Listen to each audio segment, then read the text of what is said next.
The next line in the prayer of St. Francis is, "Where there is despair, let me sow hope." Again, in the original French, the author prays, "Where there is despair, let me put or replace it with hope." I can think of few things as emotionally devastating than losing hope. Hope is a candle in the darkness that says, "I beg to disagree." And to have hope snuffed out plunges us into the darkness of despair. Today, people put their hope in a lot of different things: the government, politicians, science, superstition, material wealth, doctors, lawyers, celebrities, pastors, and preachers.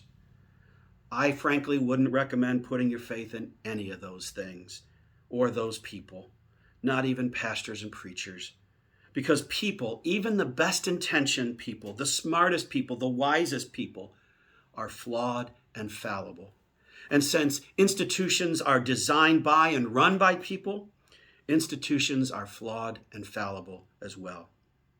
The only person in which I can place my hope is in God and God alone. As I look back over the landscape of my life, I've seen that life has put my faith in God to the test, and I know that God has never, ever let me down. Things may not have shaken out as I had hoped. Things may have even wrecked me. But those wrecking ball moments only brought something better out of me than if things had gone my way. One of the scariest moments of my life was when our daughter suddenly went blind. We had no idea how it happened or why, or if she would ever regain her sight. The first night Meg was in the hospital, Carrie and I went to the chapel to pray for Meg and her husband Zach, for the doctors and nurses, and for Meg's eyesight to be restored. Even when we knew what caused the blindness, we weren't sure how much sight Meg might regain.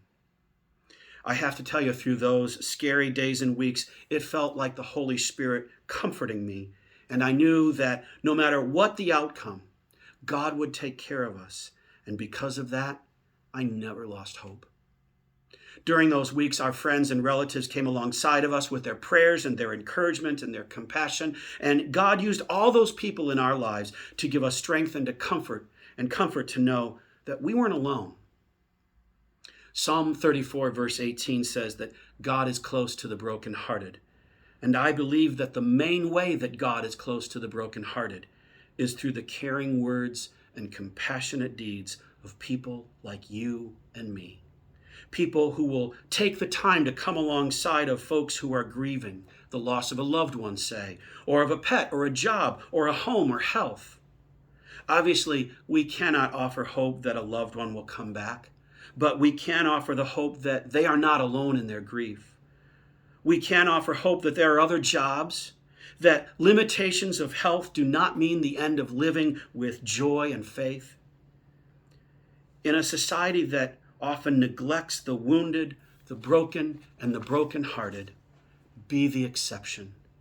Make the time to come alongside of the folks who need someone to show them God's love and care. It might be an interruption to you, but it will be an answer to prayer for them.